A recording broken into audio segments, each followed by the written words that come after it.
A very warm welcome to you. Karibu sana. This is Fatherhood. We're doing episode 6. Leo mtanisamehe sana nina mafua hoba. Lakini nayo tu we keep winning. There's been a bug or something just going around. But we are great. We are grateful that we are here. And to get to share again on matters the Father, we want to remind you to subscribe to the channel. It's called Fatherhood. And there's a bell right there. Please make sure you go ring, not ring. Inaitwaje mwash? Bonyeza, press. You press that button so that when we have new content coming in, you will definitely receive that, all right? Creative Hub Studios, CH Studios. That's where we're doing our production. Lovely place. It's a place you need to check out so that you can, if you just want to do a very nice, lovely, beautiful podcast, this is the place. And you see we have the contacts right there on the screen, so check it out. Make a call. Visit Almond Park in Westlands along Church Road. It will be great to come and have a conversation so that we see how you can amplify your voice. My name is Anthony Ndiema. Right here on Fatherhood, we say this is where men speak, this is where sons listen, and this is where fathers heal, all right? And it's a safe and an honest space where we just have honest conversations between dads, among us dads, sons and men who are navigating the quiet struggles of fatherhood and manhood. And we ask interesting questions. Questions like, why am I struggling as a father? Do I carry father wounds? Do I even know that I have father wounds?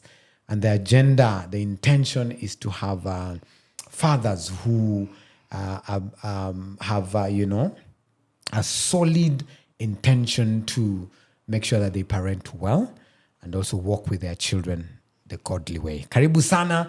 Today we have Aman. We every time we mention about men and fathers, he keeps popping, and we finally have him on set today. He's very busy. Getting him is quite a privilege. And so, karibu sana. Is it Pastor Bevy? Is it Reverend Bevy? Or are you a bishop now? No, just Simon Bevy. Simon Bevy, yeah, all right? Yeah. So we have Simon Bevy together with us. Karibu sana. Thank you. I'm glad to be here. And good work that you're doing. Asante sana. Yeah. It's really nice to have conversations with you. We've had about Man Enough. We've had conversations about mentorship on men. Yeah. And you are the right person. Our intention was to have you do the first episode, but we are glad that you're here today. Yeah, episode 6. I'm glad to be here. Right. Karibu sana. Good conversation. You are a father. Yes. You are a husband. You are a mentor to a lot of men, young and both young and those who are also, mature. Mm-hmm. You're a team leader, Transform Nations. That's right. What happens at Transform Nations? Well, what we do is a ministry. We work with churches, we work with schools and organizations. But mainly we do 3 things. We talk about masculinity and femininity. So we have Man Enough, which has been a program we've run for like 12 years. So a lot of men have gone through that. And then we have Ezra, which is a female. Female enough. Yeah. the other version of female equivalent.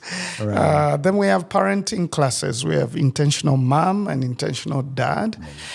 Sometimes we call it mothers of sons because a lot of mothers want to know, how do I raise up my son? Yeah. It sounds strange. It looks strange. How do I connect with him? And then we have... So we have the mentorship ones, which are the 412. We call them 412 boys and 412 girls. The other day you were there.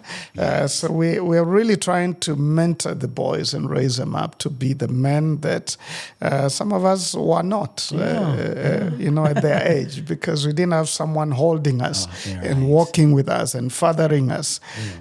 So we call it 412 out of 1 Timothy 4:12. Don't let anyone look down on you because you're young, but be an example. So we are trying to help them grow up being examples in their generation. So those are some of the things we do. Wow, that's a lot of work. Well, one of the things we've begun to do recently, which has really been good, is to work with corporates to actually talk with the men at their workplace. So we're running some corporate wellness programs around masculinity, but also around leadership as well. All right. Please pull me in some of those conversations. I love to grow in that direction. You're also the lead pastor at Nairobi Chapel, Kilimani. That's right. That's a new one. Yeah, it's just about a little over 2 years. Okay. It's been a new church plant. Nice. It's been under the wraps, but it's beginning to come up now. Lovely. And I'm enjoying. I think I'd missed just a small congregation where you know everyone and you can hang out with people. Yeah. Being in a large church, sometimes it feels like you're part of a crowd. But That's true. yeah, I'm really enjoying that. It's a matter of time. Yeah, well, sometimes we feel like praying, it doesn't grow big, that it just remains small. But we thank God. Great. Yeah. So, Rev, when we talk about fathers, a lot of men, our generation, did not get an opportunity for someone to walk with you and to talk to you and to have very deep, engaging conversations. Today, there are more opportunities. And thank God for what Transform Nations and other people are doing to make sure that there's intentionality. You have a story as well. Probably before we hear your story, what do you think is happening to today's father?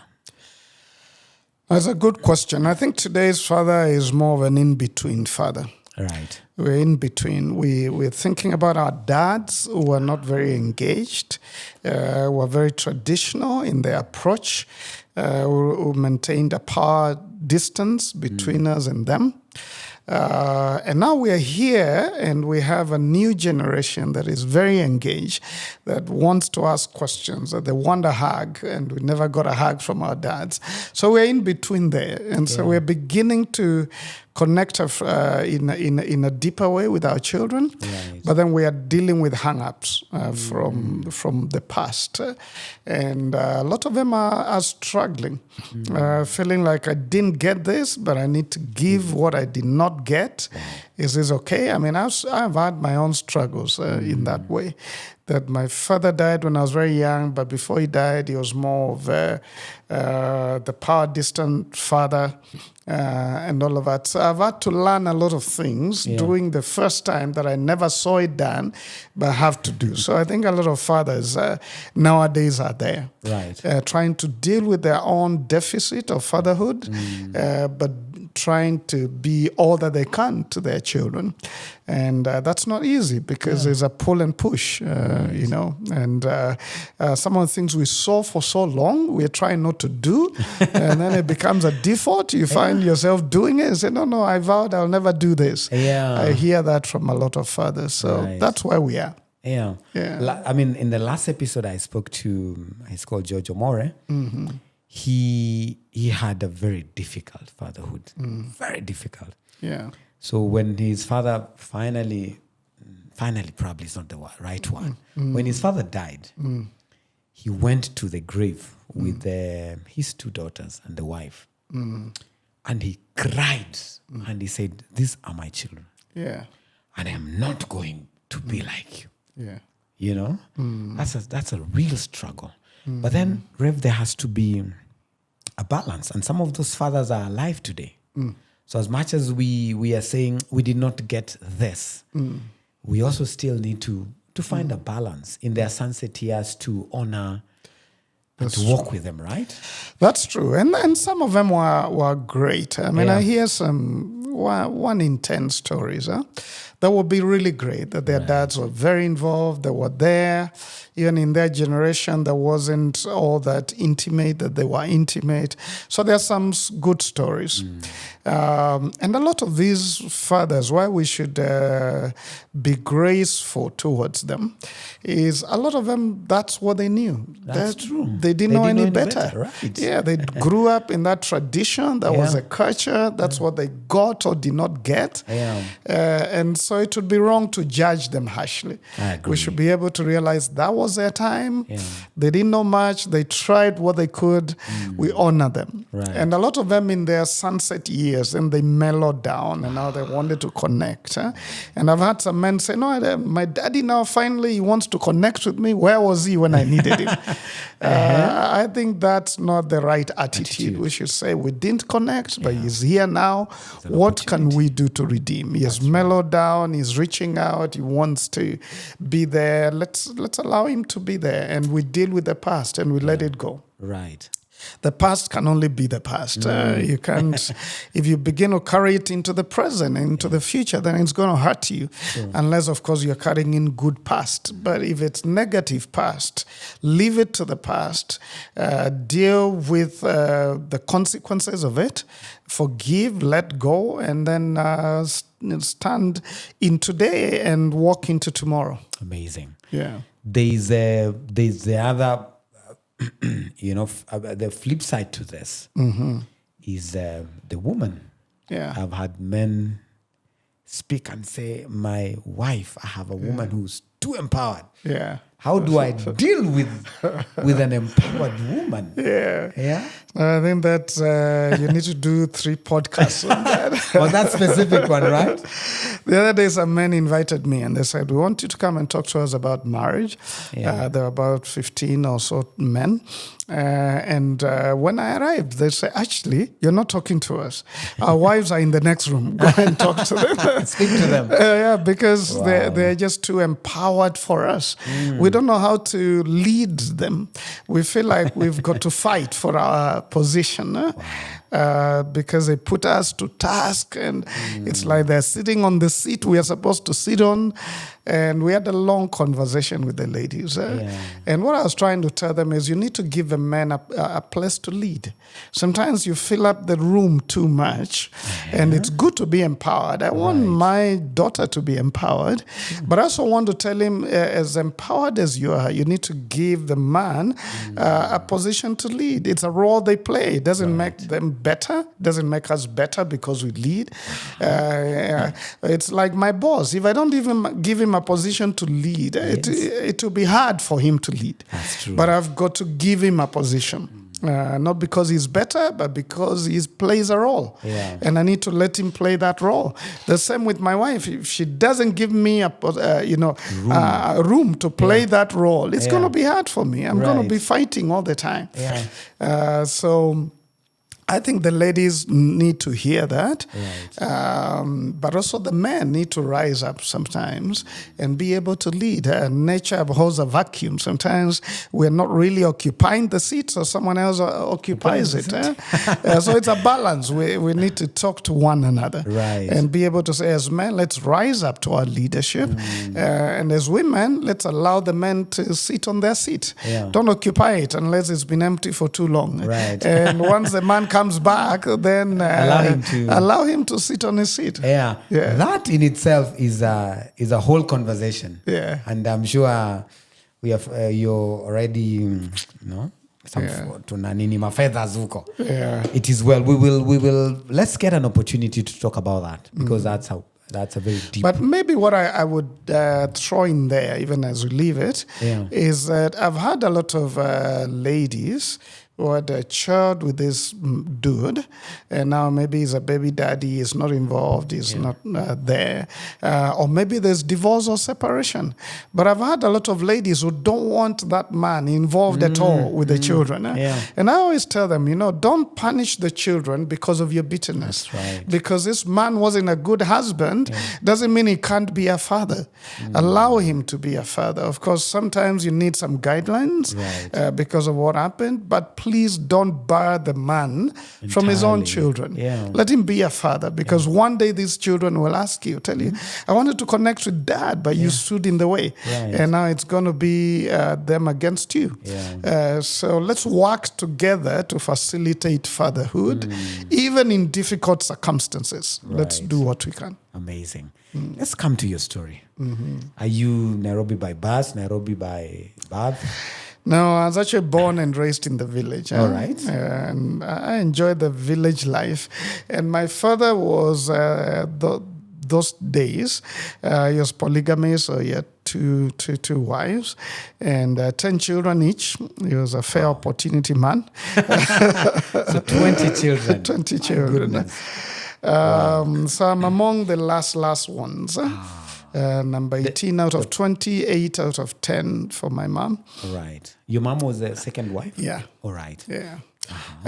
So by the time I came by, then it was mellowed. So I think I have a different story from what the elder ones have.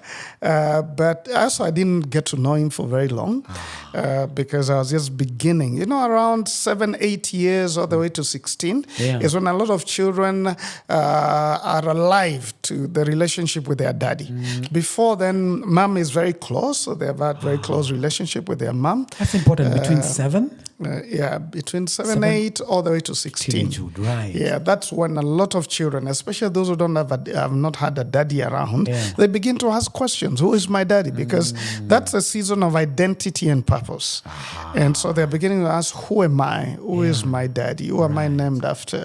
They're asking those questions. And then they're beginning to say, so what am I about as well? What am I going to fulfill? So he died right when I was warming up to him. 8 years old. I was 8. That's when he died in an accident, just outside of home, actually. He just got hit by a bus there. So I'd gone out to the river to fetch water and play with the water. And then someone came and called us and said, come in a hurry. And we came. Dad was waiting for lunch when we left. And we were to come back and eat with him. And then we come back. And he's gone. He's been hit by a bus and he's gone. Was he on a bicycle? No, actually, we live next to the main road. Okay. And so one of my brothers was taking care of just watching over the cows. They were eating outside the, grazing outside the compound. Right. And then they veered off onto the road. And so my brother went to try and bring them back in. And then my dad had some 2 buses racing from a distance, and so he came to help my brother bring the cows back into the compound. And one of the cows ran back to the road, and the bus was trying to avoid the cows. So in the process, got him and hit him, and he died on the spot. So it was traumatic, but I didn't fully understand it at 8. I thought maybe he's just lying there. He didn't look bad. I thought he's going to come back after hospital. So you went to, of course, to the road. See. And to see what was happening. Yeah. What is your closest memory to that? Yeah. So that picture stayed with me for a long time. I mean, I think he bled inside, so he didn't look like, he just looked like he was sleeping. Okay. So I think in my mind, I thought, he looks peaceful. Maybe he's going to come back. He's going to be taken to the hospital and come back. Yeah. And I'm going to still talk with him. I remember looking at him and wanting to ask him questions, and I'm told he can't speak. And then I see people crying, and I'm wondering why are they crying? Yeah. But I think when it hit me was about 10 days later when we put him in a hall. So we had this ceremony, and it was a funeral. I remember that very well. Yeah. But there's a part I don't remember. Okay. Because I remember them putting him into the hall, and then it's blackout for me after that. So I'm told now by my sisters that I began to cry. I cried so much that they took me away from the funeral at that point, and I really have no recollection what else happened after that. Wow. So probably your grief started there. Yeah. When he was being buried. Yeah, then that's when I realized he's never going to come back. So after that, I became very quiet for the rest of my primary school. I was a very quiet boy, very withdrawn. Right. And later I realized, actually, when I thought about it, I didn't want to talk because I didn't want people to ask me about my dad. Because when I went back to school, the story was around the village, so people knew. Yeah. So they began to ask me, so how did your dad die? Why did the bus hit him? And so nikasema, wacha ninyamazie Yes. so that I don't talk this story. So I became Right. very withdrawn, very quiet all the way to high school. I never used to talk. I was the most quiet of boys. And unfortunately, nobody also processed with me. Yeah. I think many times we feel like these are children, they don't get what's happening. Yeah. So we don't process with them. Yeah. And I tell parents, please, if someone passes on or there's a divorce or separation, process with the children. Right. They actually want to know what's happening. They're asking questions and nobody is answering those questions. And those questions hurt them and haunt them for a long time if you don't process with them. So I felt left. I think I began to, at some point, I was blaming my dad. Why was he on the road? Why did he have to leave me? Now I have to deal with this thing without a daddy. Will I even make it to high school? Who is going to pay school fees for me? And sometimes I was blaming myself. I should have been home. Then I would have taken care of the cows. And later I got to learn in psychology that children do that a lot. They blame themselves. If they don't have answers, then they turn it on themselves and they begin to think, I am the problem. That's why my daddy left. That's why my daddy is not here, this and the other. So it was until actually high school that I began to talk about it with some of the other boys, asking them questions about their own dads. Then I realized I wasn't alone. Many of us didn't have a father. Right. Or our fathers were not close. So their story wasn't great about fatherhood. And then actually in college is when I gathered a few men and began to talk more about it. And that's how eventually Man Enough and all these things we do began. It was more to help myself process. Then I realized I wasn't alone. We were many of us. And in the process then it became a ministry. That's very interesting. Yeah. And in the village, Rev, it's even better in the city today. Yeah. That because of parents who are a bit empowered, you'll actually walk with your child that journey. Talk through, And talk through. But in the village, it's don't cry. Yeah. You don't need to talk about it. Yeah. And that's it. And then I couldn't talk with my mom about it because of a picture. When I got back home, the first picture I see is my mom wailing, crying loudly. Now, I had never seen her cry before. So this is a picture, again, that never left me. Right. And she's wailing and wondering, why has my husband died? How am I going to bring up these children? And she was talking to herself. At some point, she even said, I should be the one who should have died. And then he can remain and raise up the children. So those things, those words to a child, they're too much. So then, of course, I thought I should never talk to mom about this. She's already feeling bad about it. So I never really talked to her about it until way later, when I was an adult. But I wanted to protect her. And children do that a lot. You want to protect the remaining parent. So you don't want to disturb them. So you deal with this on your own. Until maybe she begins. If she initiates, then we can talk about it. But if he doesn't, I'll struggle on my own. And Rev, these are things that get to happen in life. That's right. And probably just now that you've spoken about grief, how does a father who has lost his wife deal with the children post that death?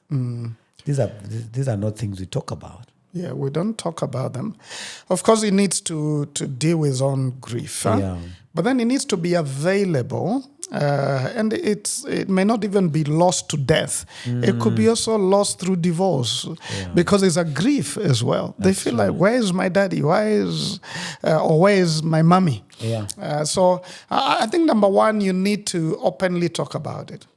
Of course, age appropriate. Right. You don't need to give too many details. And then it's both sides, whether it's the wife or the husband. You need to talk about it so that the children will know there's permission for me to talk about this. Because daddy has mentioned it, so I can engage. So talk about it.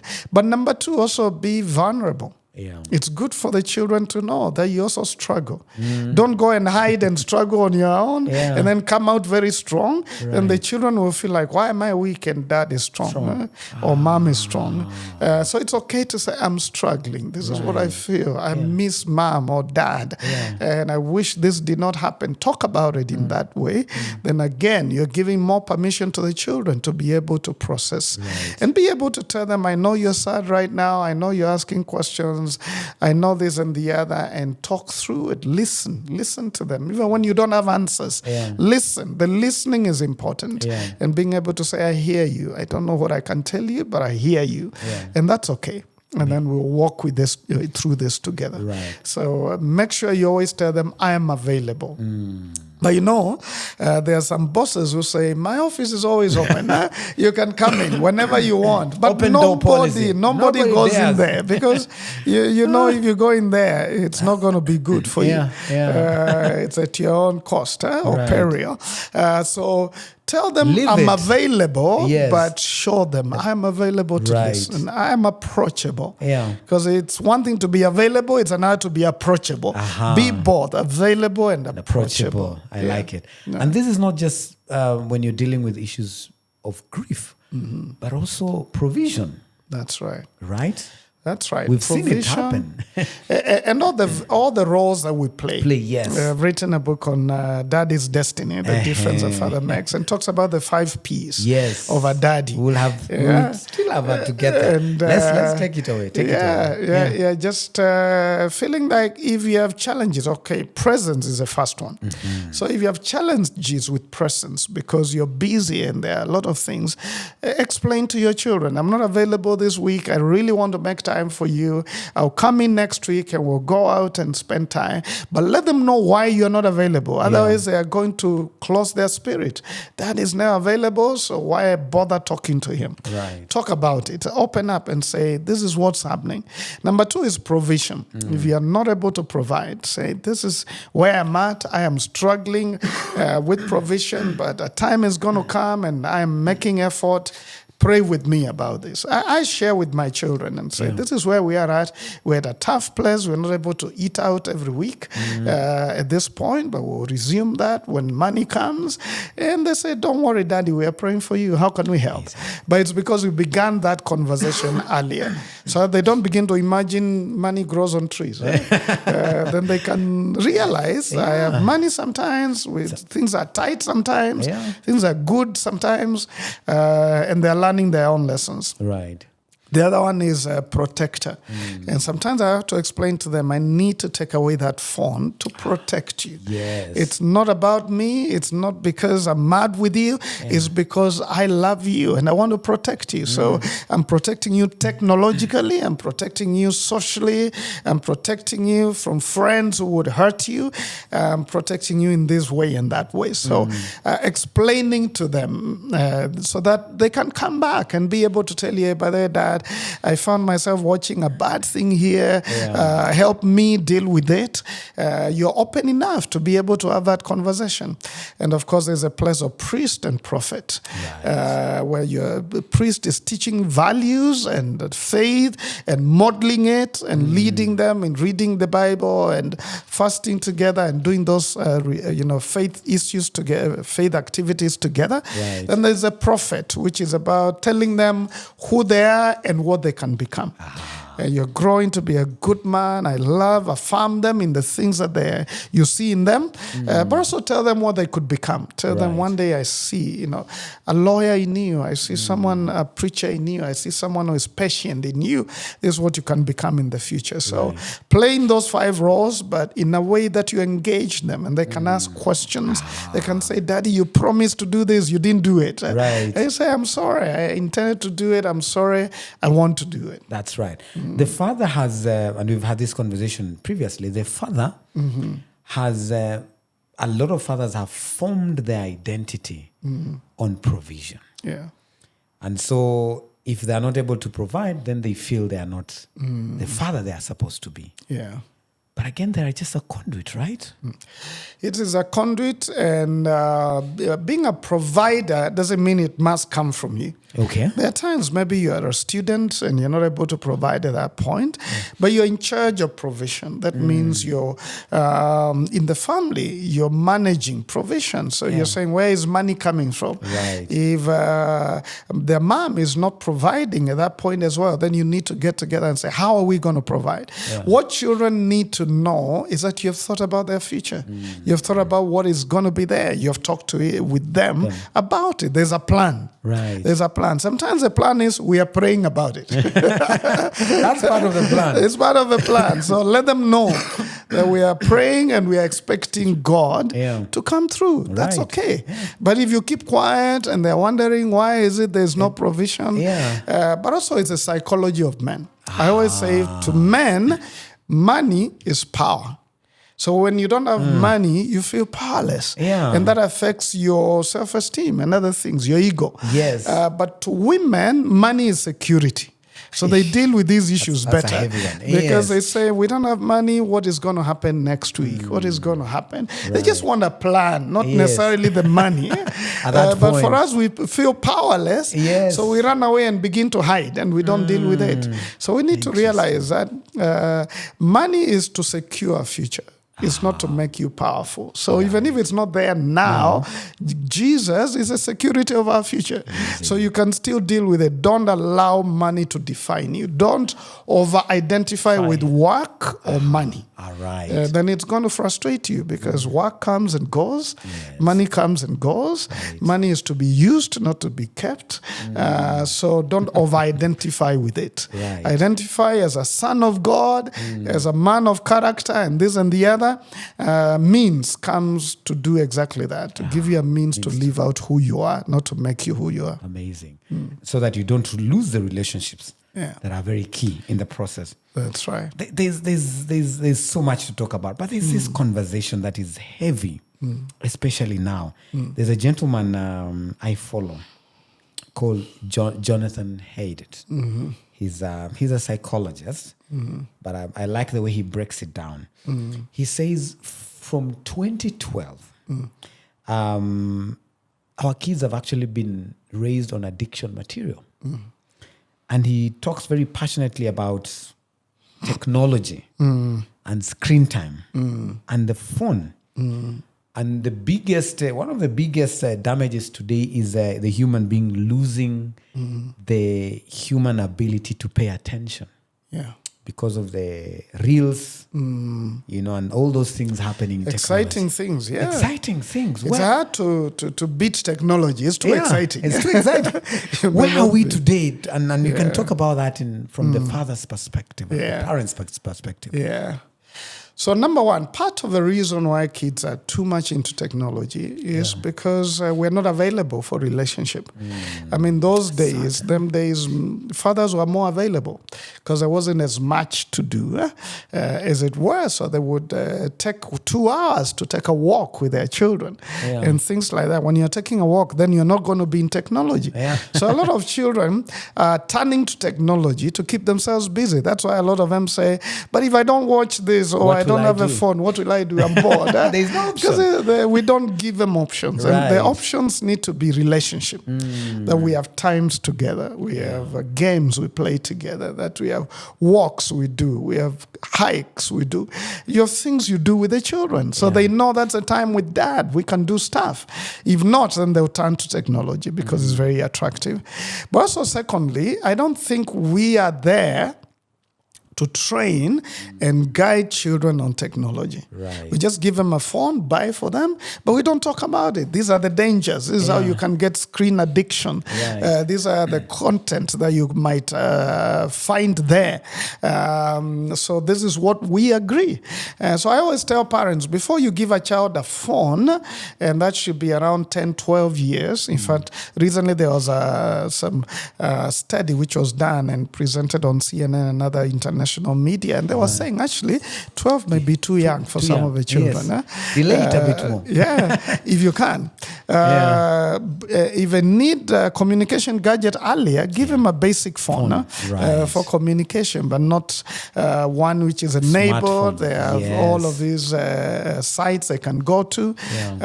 It's really affecting the children. And what is happening, a lot of them, they are coming to the point of, they call it hyper multitasking. Right. Which is a condition these days. It is. That you have to have 4 windows open, checking this and that and that. Yeah. So now focusing on a conversation with your dad is too hard. You're feeling it, Dad, you're too slow. It's like slow motion.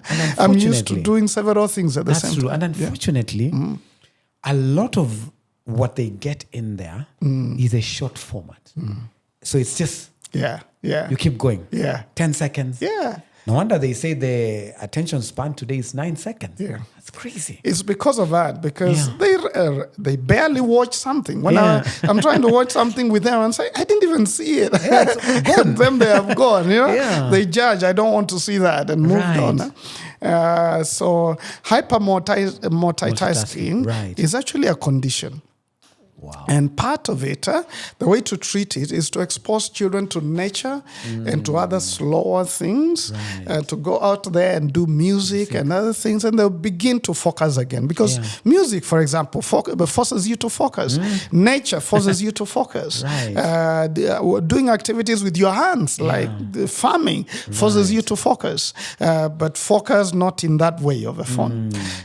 So we need to create and make available new things for our children. And part of it is sign them up for swimming.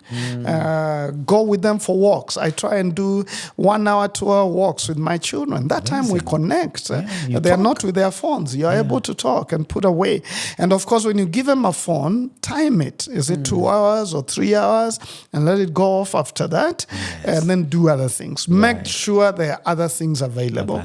Whether it's Legos or other things. Otherwise, they will get back to the phone because they have nothing else to do. There's no option. Play chess with them, play board games, watch, if you have to do technology, watch some useful things with them, and then discuss, talk about them, so that you're still using technology, but in the right way, with the right content and things like that. So when fathers are not available then to guide them, eventually you get to realize they have gone into pornography and to other things right under your nose because you are not really there. That's true. You didn't know what was going on. You were not talking with them. You didn't see. Because if you don't hang out with them long enough, you'll not know when they're out of character. You'll not notice something must be wrong. Because you've not been around them.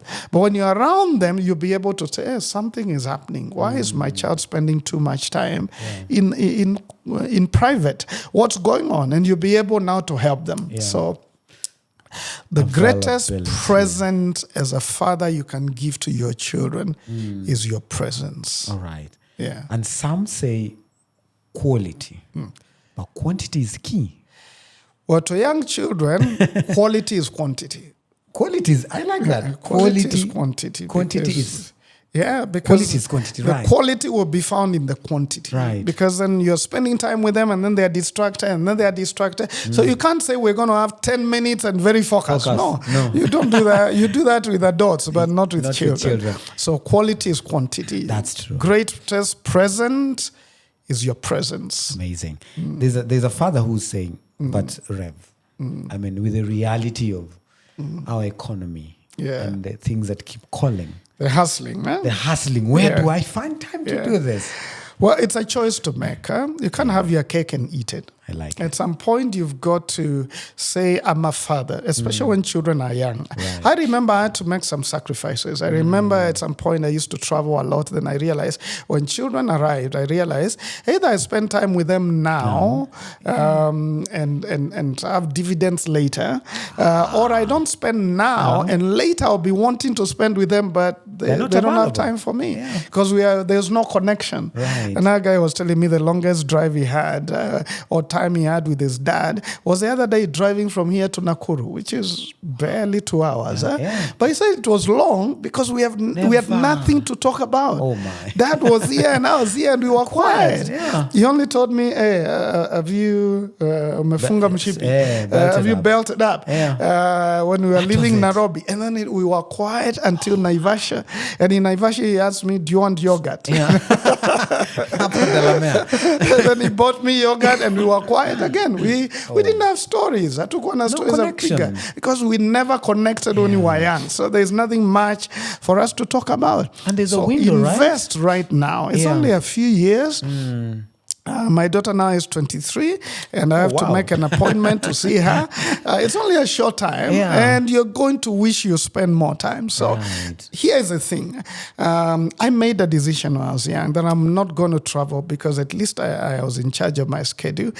Some people are not in charge, but it was a decision. I'm not going to travel more than 2 weeks at a go. Travel 2 weeks, come back, be with the children, and if I need to travel again later. I can. Yeah. But I made some conscious decisions. I'm going to be available for my children. I'm going to be present. When they are 18, 19 upwards, then I can travel as long as I want with my wife at that point. But right now, there's some career moves you will need to hold on until later. That is, if you want to be a father. That's true. If you want to be a father. And you said it's a choice. Yeah, if you want to be a father, you have to make the choice. You can't be a CEO who is traveling everywhere, doing everything, and still be a good father. It's impossible. You can't be present and then be present out there all the time.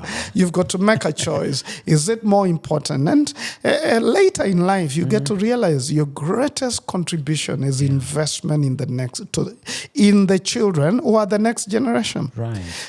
Being a CEO, building a big company, others could do that. But you're the only father your children can have. Wow. That's a heavy one. Because that's really the core of things. I think it's choices that we make. If we want to father, let's be fathers. Right. And it's only a few years. Yeah. And then we can pursue all the other dreams. Don't punish your children by trying to meet your ambitions. You brought them into this world. You want to get involved. Create time for them. Later, you can hustle as much as you want when they're grown. But just remember, it's your greatest investment, really. Later in life, you'll be happy you spend time with them, not that you spend 20 hours in the office. That's not what you get to celebrate. So make your choices. Choose your poison. Choose your poison. We can't talk about great fatherhood without talking about the other part of it, who is the mother or your wife. Yeah. Why is it very, very important for your children to see you not just being a great father to them, but also a great husband to their mother? Yeah. I would say two main reasons. I mean, there are many. But one of them is that you're modeling for them. Yeah. So they're going to be, like my son is watching me. What kind of a husband am I going to be one day? Yeah. My daughters, whenever I bring flowers to my wife, they say, oh, I wish I have a husband like you. Because a lot of children marry their father. If they are daughters, they'll marry their father. I saw my dad do this. I want a man like that. A lot of boys marry their mother. This is who my mother was. I'm looking for a lady who is like my mother. Because and it's very psychological. That's an example of femininity that they saw. Yeah. So we need to then be the best models for them. So there are times I hug my wife, not because I really want to, but I know my children are watching. Yes. And it's not pretending. Yeah. It's just saying, I don't have to feel like it to do it. Yeah. I need to do it because it's right. And let the children see that. But secondly, is that that is their mother. So if you don't treat her well, they will take offense. Yeah. They love their mother. Right. They love their father. If you don't treat their father well, then they take offense because it's their daddy. You may have issues as a couple, but to them, daddy is the best. It's an expectation they have. Yeah. That's why I tell parents, even when you are divorced, don't badmouth the other partner. The children don't care. They say, that's my daddy. Yes. And my daddy is great. Yeah. You're the one who knows he's not great. But to them, so don't bad mouth. If he has issues, let them see. Of course, there are a few that you may have to tell for the sake of security. Right. But don't begin to say, oh, your daddy is a bad person. And this. No, to them, they are now conflicted. They're wondering, daddy is a good person to me. Why are you telling me he's bad? Right. So you're doing it, making sure that you love their spouse, especially if you're still married and if you're living together. You're loving their spouse is actually fathering them. Is telling them, I love your mother. And I love your father as spouses. And in that, then you're creating security in the home for them to grow in a secure place. But if they are doubting whether these parents are going to separate. It's interesting. One day we had just a conflict with my wife, and we don't try and hide all the conflicts because we want the children to know this is real. Reality is we differ, but we sort it out. Right. Sometimes even sort it out when they are near, so they understand how to sort out conflict. So one day we had this conflict, and my daughter went to the mother and said, "Are you guys going to split like we have seen other people split?" I said, No, we're just dealing with an issue.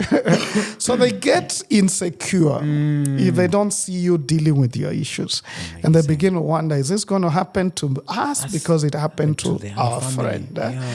So is it going to happen to us? So it's important you make them know this nest is secure. Right. You guys can relax. We're going to bring you up and we love each other and we are dealing with issues between ourselves. I like it. And I have also seen in our house when there's conflict will always be there. Yeah. If you have not had, it's a matter of when, not if. If you're in your honeymoon stage. I've also seen it in our house when you guys, and you have to be very deliberate with the, I will not, raise my voice. There are things you have to be very clear about. But when there's even a bit of tension, you see the children. They're very sensitive. That's right. And they want to ask questions. Are you okay? Is it happening? They can pick things in the spirit. They do. They can pick things. So it's good to bring it up and talk about it if you think that there's an issue and they're wondering what's happening. So I think the relationship between the two of you is your first contribution to parenting. Lovely. Yeah. As we take this to the end, and there's so much to talk about, I want you to speak to a man who is struggling today. And part of their struggle is the identity in the marriage they're in. And they want a lot of affirmation because they are not sure they're doing it right. Because probably have an empowered woman. Am I doing it right? Does she see me as the right father in this marriage? How best do I do this? A lot of insecurities right in there. I would say three things. Number one, of course, as a man, never walk alone. Even if you're not Liverpool, never walk alone. Make sure you have some other men who can affirm you as well. I usually say in Man Enough that a man is made a man among men. And so as we hang out with other men, we affirm each other, we celebrate each other, we encourage each other, we challenge each other. So don't walk alone so that you find your affirmation in other men as well. But then number two, you need to find your affirmation in God. And trust in you. Don't have self-doubt. Don't second guess yourself. Believe that you have what it takes. Because your intention is right. Even if your behavior is not right yet, or your skill is not right yet, your heart is in the right place. So believe in you that you're the father God has given your children. And you can do it. You're the husband God has given your wife. You can do this. God is going to help you. But then lastly, I would say, where necessary, have truthful conversations with your wife. I think many times we suffer quietly. That, I feel oppressed. I feel not listened to. But you never have had a confrontation. Sometimes a confrontation is the best thing you can do for a relationship. Sit down and say, my wife, honey, or whatever you call each other, when you do this, it hurts me. When you do that, and we can't continue like this. We need to talk about this. Express your fears. Bring it up. Bring it up and talk about it so that and if she's not listening, or you feel you're not being heard, involve a third party. There are times to bring in a third party. It could be a counselor, it could be a pastor, it could be one of your best friends, but involve a third party and deal with it. Because if you're not dealing with the problem and you feel suffocated or any other way hurt, if you're not dealing with it, it's going to show up in the way you father, in the way you relate with her, and the way you do other things. So confront it, and where necessary, bring in a third party. We have had a few times to bring in a third party with my wife. So we're not agreeing on this. I don't feel you're hearing me, or you don't feel I'm hearing you. Let's have a third party help us hear each other so that we move forward. And it's not a sign of weakness. It's vulnerability and seeking help is actually courage. Amazing. It's not a sign of weakness.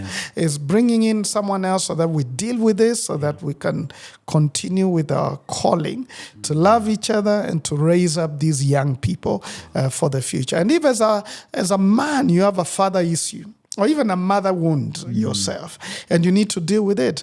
Some of the wounds that affect us a lot as men are mother wounds, because father wounds affect us in terms of identity and purpose, especially. Mother wounds affect us, especially in the area of emotional management and intelligence. And number 2, in the area of intimacy, being able to relate with others. Mom was the first person you related with out of the womb to the breast, very deeply with them, skin-to-skin contact those early years. And so mothers, in a sense, give you a prediction of pattern of relationships in the future.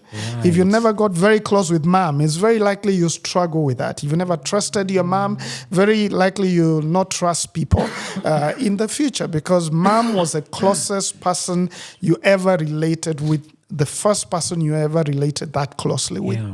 And so in a sense, they are a pointer to what you expect of relationships in the future. Amazing. So you deal with your mother wounds, if there are any, deal with your father wounds, deal with hurts from the past, so that then you bring, or you come into marriage, into fathering healthy. And where you need counseling or any other intervention, please go for it. So that you can deal with you and bring the best version of you. Healed with God's power and grace, you can come into the marriage and parenting at a better place. Wow.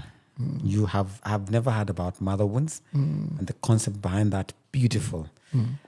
You have said a lot of good and great things. So I believe there are things you can pick out as you walk the journey of fatherhood and decide to be a better father. So we usually pick out codes. There are so many codes I've found here. Let me just choose, pick out one. You have to choose your poison. And for small children, quantity is quality. So you cannot say, I will be there for 20 minutes and have full focus and travel for 4 weeks. You have to find a way of being available for your children, especially when the window is open. You don't want to be trying to get a hold of them when they are 16. And when you're available, be fully there. Sometimes we're available, but we are now phone. Or your gadget, right? Or we are at work. Yes. We are not really fully there. And children can tell, Daddy is here, but not here. He's here by body, but his spirit is not here. So put away your phone, engage, be fully there, listen, watch for nonverbal cues, be fully engaged when you're there. And once in a while, my daughter has caught me and said, Daddy, I don't think you're listening. I said, I wasn't listening. Now I'm here. So I desire to be man enough and in the process to be dad, for a lack of a better word, dad enough. All right. And there are people who are actually watching and saying, you know what, I want to also plug in and draw from a lot of the lessons I'm hearing from Pastor Bevy. Probably Transformations will be a connection for them. Yeah, for sure. I mean, you can follow me or follow us, Transform Nations, in all socials. All right. And just Transform Nations. You will find us and you will hear of when we are having an event, when we have mentorship. Yeah. Sometimes coming to mentor in schools will actually make you grow up as a father, because you begin to realize other kids are asking this. Yeah. Have I talked with my child Children. this? Yes, So all right. come and mentor. We do mentorship, and we don't have enough mentors, especially men. But follow us on all the socials. We also have some books available. That is Destiny, 5 Commitments of a Real Man. We have the Man Enough program and other programs. So if you follow us on our socials, you will see when we're doing what. All right. Yeah. So you're Simon Bevy. Simon Bevy, and then Transform Nations. All All right. socials, yeah. Let me piggyback on the mentorship. I have been in the program for the last few weeks. Yeah. Let me tell you, when you go to those classrooms and you find the young men in grade 9, grade 7, grade 8, grade 5, the things they are speaking about, you actually ask yourself the question, am I doing it right in my home? Is my child having the same question? Yeah. Because they are deep questions. Yeah. So men, let's get the mentors. If you think this is something you want to do, and it doesn't take, it's just probably an hour. Yeah, we just do it for now. Yeah. Yeah, just an hour a week. And if you're not there, we can always find a way. Reach out. Just go to the comment section. Say, I also want to pursue this. It will be great. Yeah. Thank you so much. There's a book here. That's the 5 Commitments of a Real Man. I don't know that you have it. I can give you that. I don't have this. Yeah. All right. So this is the commandments. 5 commitments. The 5 commitments of a real of a real man. And one of them is commitment to family, which is being a husband, father, and all. Right. Yeah. Commitment to cause, character, family, friends, and faith. Yeah. This is a great one. So you can also get yourself a copy of this. Just make sure you follow Transform Nations and Simon Bevy. The conversations will definitely continue. Thank you so much for your time with us. Yeah. We look forward to hosting you on now something very, very specific. Yeah. One of these days. Now I look forward. Father wounds, mother wounds, any of those, I would love to have conversations about them. All right. Okay. Barakatele, Thank you, man. regards to your family, Thanks. the church, the organization, and many people you get to engage with, all right? Asante. So thank you Yes. very much. I hope that was helpful to you. These conversations probably they come in small doses, but they are very heavy and powerful doses. So get it, let it make meaning to your life as a father and even as a mother. So make sure you follow us on our page. That's Father Code. Bonyeza the bell. It will be very important for you to connect right there. And let's have the conversations going on. Barakatele.